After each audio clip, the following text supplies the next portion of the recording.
Thanks for tuning in today. I'm Dr. Nick, the Incrementalist. Join me as I seek out the small incremental changes being applied in other industries that we can learn from and that can be applied in healthcare. Can these changes bring immediate value, but also add up to the big improvements and revolution we need in healthcare? Come along with me to explore the possibilities. My innovative guests from around the globe have used small incremental improvements to achieve their moonshot.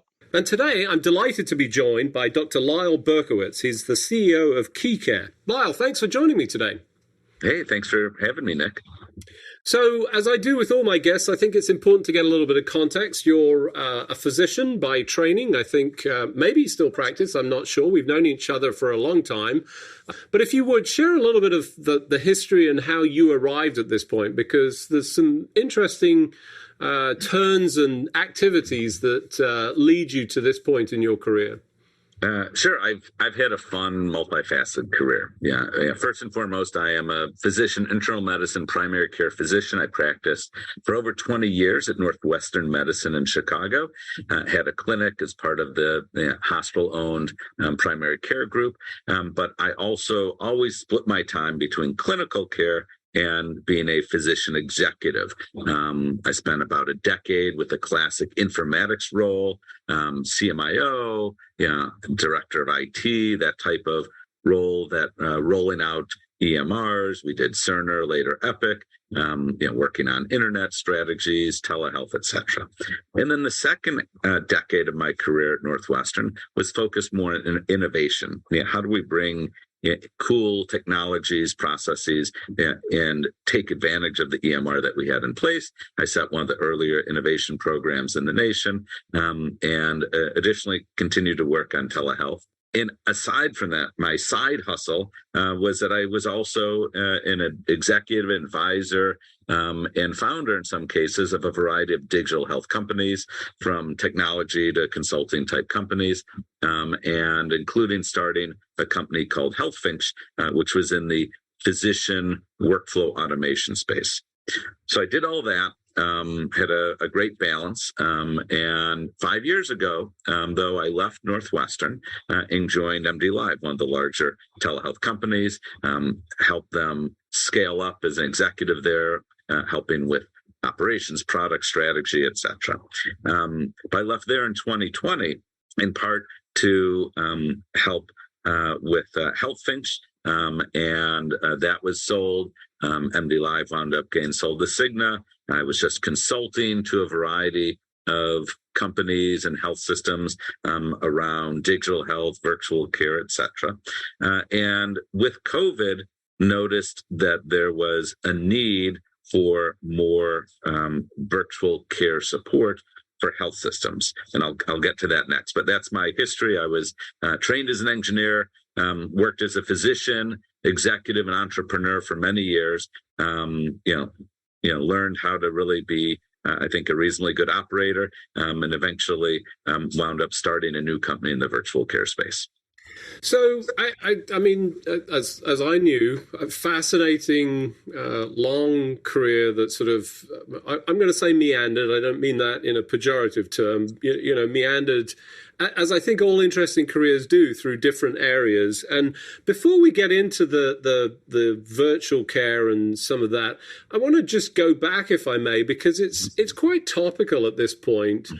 I'm seeing, and I think I hear a lot, this, everybody is setting up innovation centers. And given that you were one of the early founders of something, you did it with a healthcare system, I'm curious to get your thoughts about this. Is this good practice? Should more of this be happening? Or has it really tipped too far? Because I'll be clear. I think it's just gone a little bit too far. Everybody's doing this, but do we really need that much innovation? Don't we need to focus on the core specifics these days?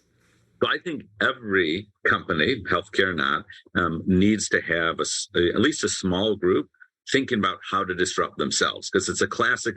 If we don't disrupt ourselves, someone else will.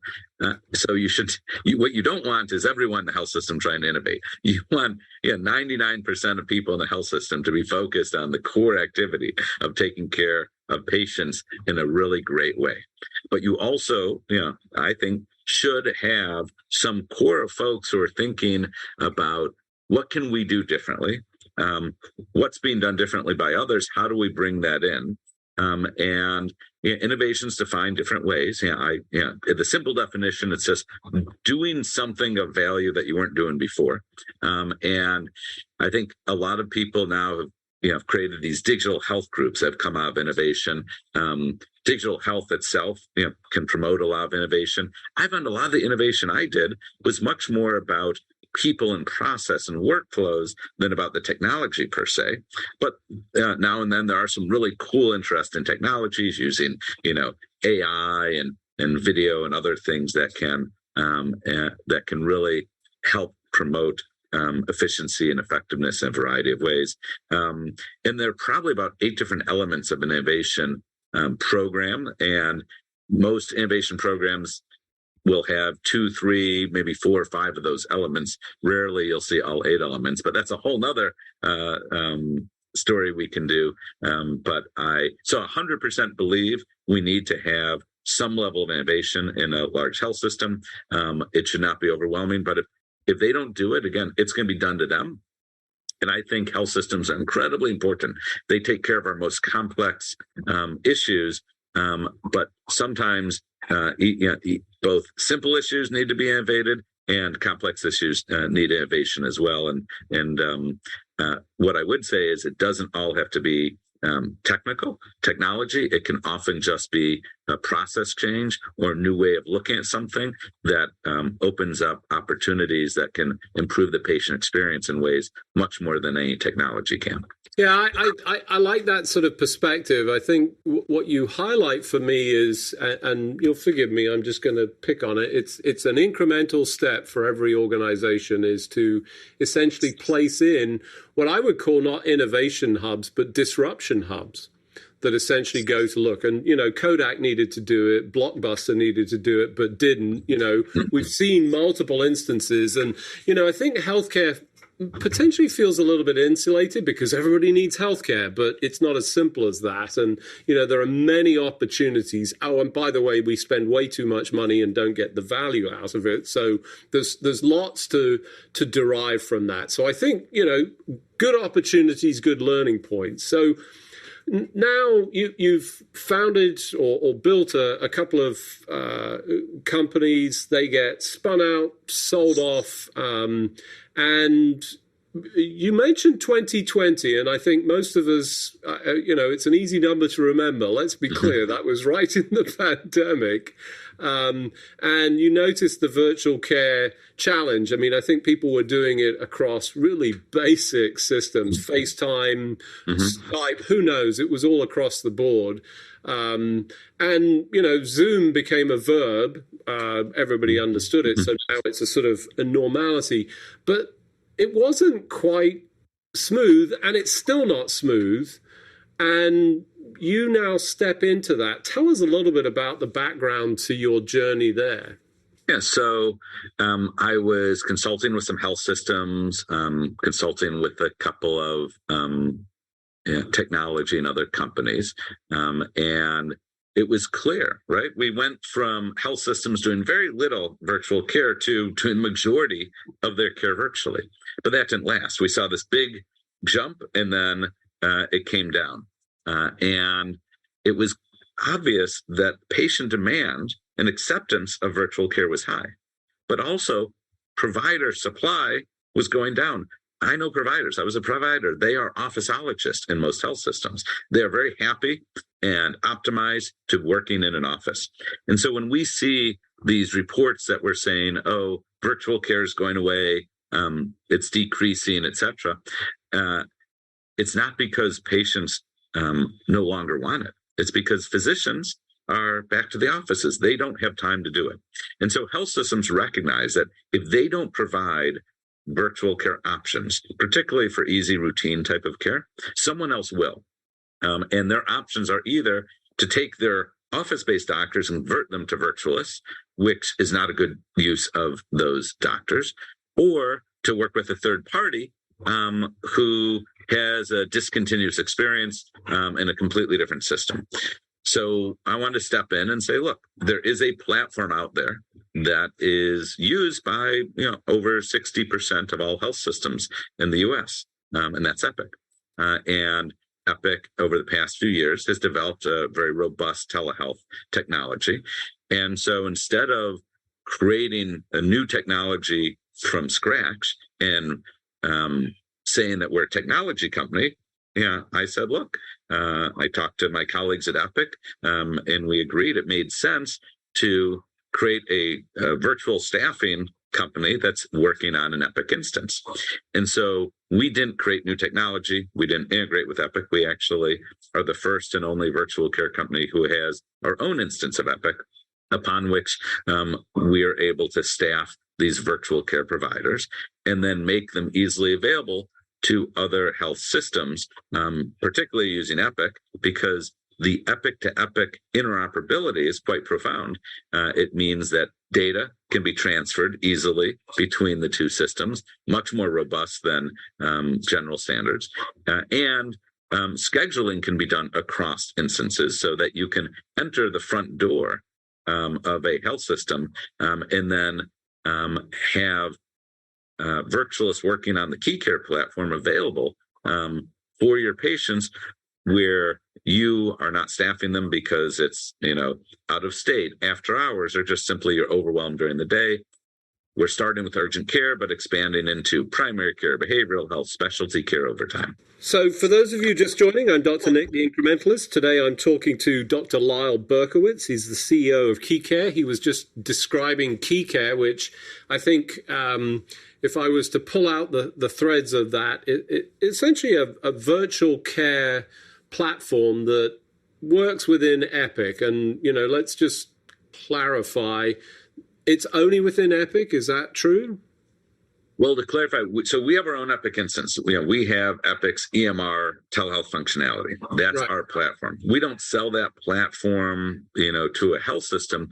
What we sell, or what we partner with health systems on, is we provide them access to a group of virtualists who are working on that platform.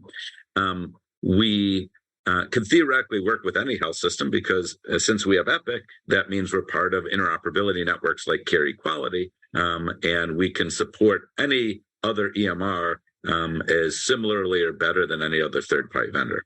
But when we work with other Epic sites, that interoperability is profound. Epic has built in significant interoperability that allows for data transfer, allows for scheduling across the two instances, allows even for messaging and orders in various ways. So the most seamless experience would be with another Epic site.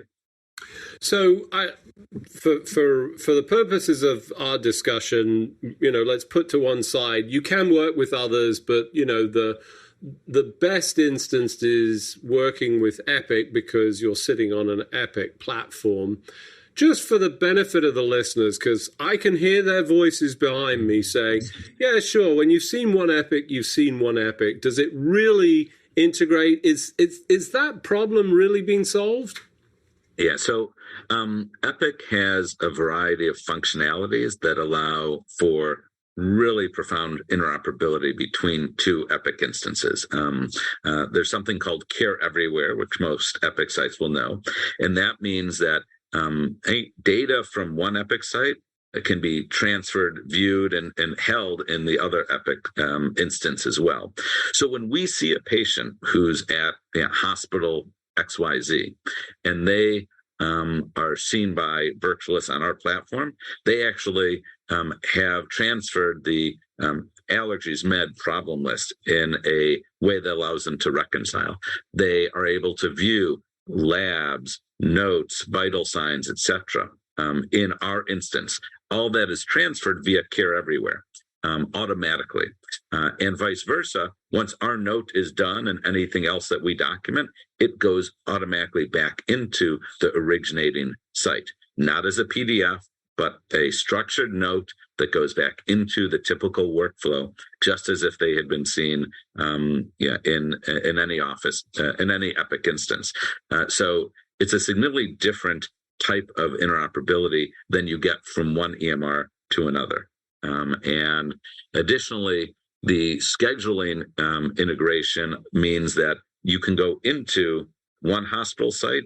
And when you want to make an appointment with a Keycare provider, a provider on a Keycare, you're able to do that without leaving the originating site. That can be done via MyChart, Epic's online web portal, or it can be done by a scheduling agent at the original site.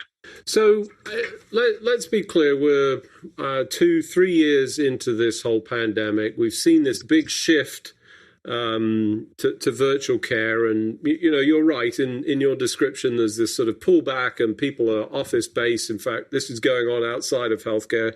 Tremendously interesting to watch, let's say, from the sidelines, this push-pull of, yes, you must be physically present. And, in some instances that's true. But I think certainly for the majority of folks, there's this sense that virtual, and in the case of healthcare, virtual care is the preferred form. There's a lot of companies doing this. Why do we need another one? Yeah, so we think we've got at least 4 major differentiations between what we'll call third-party vendor. Because we're on Epic, when we work particularly with another Epic site, we do the following. One, it's a much better patient experience.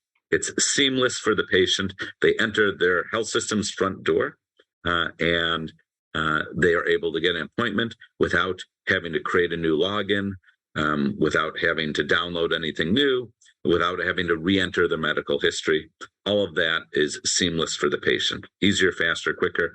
And then second, it's better quality because virtualists on our platform have access to the patient's data.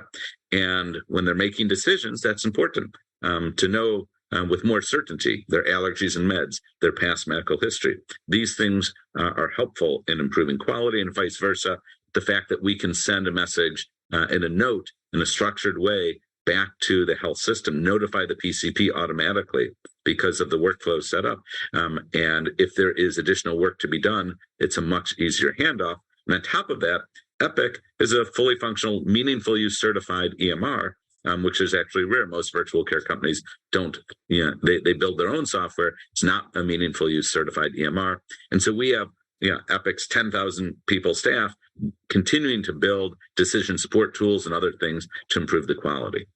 Third, it's overall better economics. We're less expensive because you don't have to pay us for technology. We want the health systems to continue to use their technology. We don't want their doctors to use anyone else's technology. They should use what Epic's given them already. So it's a lot cheaper for them. And there's minimal technology work to implement and maintain. So you don't have to create new interfaces. All you're doing is configuring 2 Epic sites to talk together. And of course, what every virtual care service support company will tell you, the bigger the funnel that you can take care of, the better the downstream revenue. So overall better economics.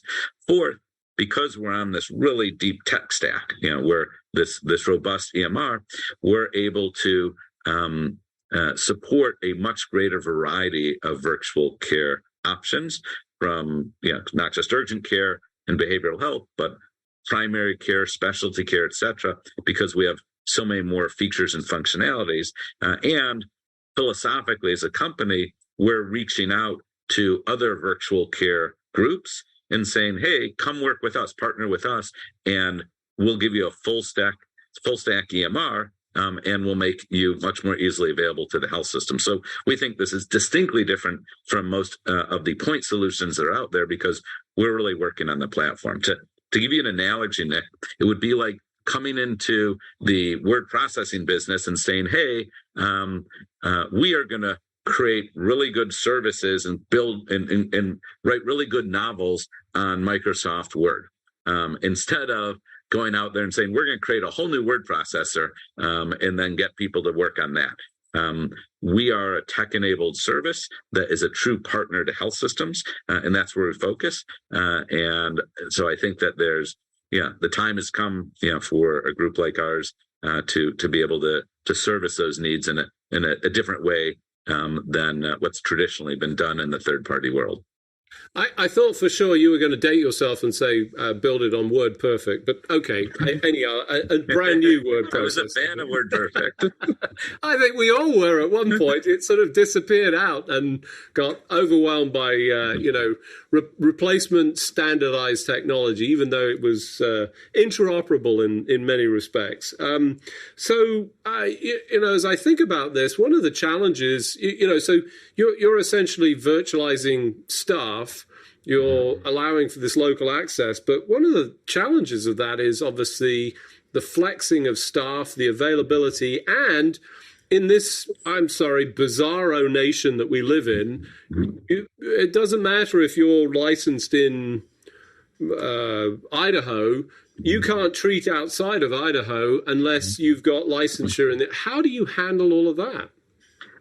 So, like I said, part of our philosophy is we work with virtual care groups, and one of the groups that we work with, is staffed with plenty of thousands of physicians, and many of those are multi-licensed, so they are set to provide that 24/7 50 state coverage, and so we contract with them to provide our coverage and do it on our Epic instance.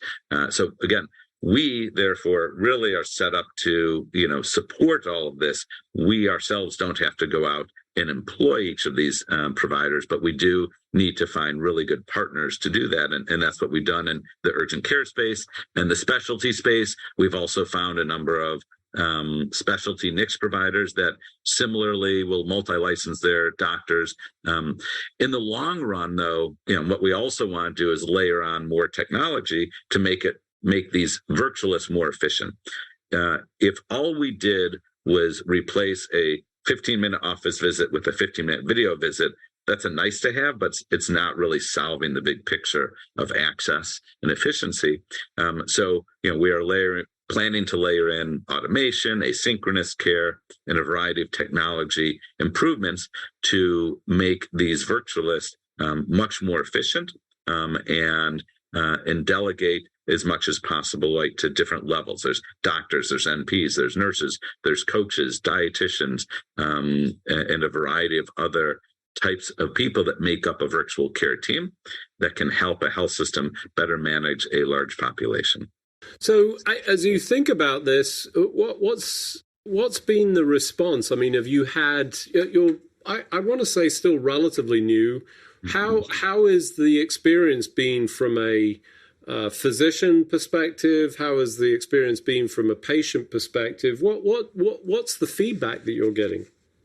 Well, first of all, we've gotten great feedback from health systems who've said, yes, this is what we've been waiting for. We need to provide more care. We don't have enough staff internally. We don't like using third-party vendors that work on a completely different system. So there is what we would call in the biz a good product market fit. We have really done very little marketing, and yet all these health systems have come to us, and we're very quickly contracting and implementing. We just really came out of stealth mode in August, and we're going live with multiple health systems this quarter, and have a backlog through the next several quarters of health systems who want to go live. I'd say the patients, of course, look at this as something now they can get done through their health system, and would seem to appreciate that it's something that allows them to stick with their health system and know that their primary care doctor will be aware of what's going on. But mostly what they're looking for is just that, that easy access to care. A lot of what we do is essentially a commodity. To a patient, they've got an urgent care need, they want something taken care of. And we believe that they see the benefit of doing it with their health system because of the ability to share the data. But we're adding on more and more functionality to allow for expanded coverage, from adults to peds, to allow for an easier experience, to allow for better billing experience, and ultimately, like I said, to add on more than urgent care. And so in the end, we want our health systems to be able to tell their patients, look, whatever your need is, urgent care to super complex need, come to us. our website, our call center, etc., and we will figure it out. Whether it's you need a virtual or on-demand virtual care provider, a scheduled virtual care provider, an office visit, just come to us and we will figure it all out for you. And we'll do it on the same platform in a continuous way so that your data is not lost, so you don't have to fill out another form, etc. So we believe that seems to be what the health systems and their patients really enjoy and want. When we've asked patients, and we did a poll, we asked a couple of things. One was asked, if you want your virtual care provider to have access to your base medical information from your EMR and vice versa. And of course, the overwhelming number of patients said, yes, they absolutely love that idea. When we asked them, do you want to do virtual care for routine, urgent and chronic care issues? 40% of them said they prefer virtual, 40% prefer the office, 20% will take whichever is first. So yes, we see a lot of need for that. Fantastic. Unfortunately, as we do each and every week, we've run out of time. So it just remains for me to thank you for joining us. Lyle, thanks for joining us. Thanks, Nick. I appreciate you letting us get the word out. Thanks for joining me today. Do you have any better ideas, or have you found a small incremental change that's brought about a big improvement in your world? Let's continue the conversation on our hashtag, The Incrementalist, or share with me at DrNick1 on Twitter. You can find more information about the show on our program page at healthcarenowradio.com, and tune in next time to hear my discussions with leaders and innovators from around the globe who've revolutionized their space by using small incremental improvements to achieve their moonshot. I'm Dr. Nick, the Incrementalist, and I'm starting a revolution through evolution.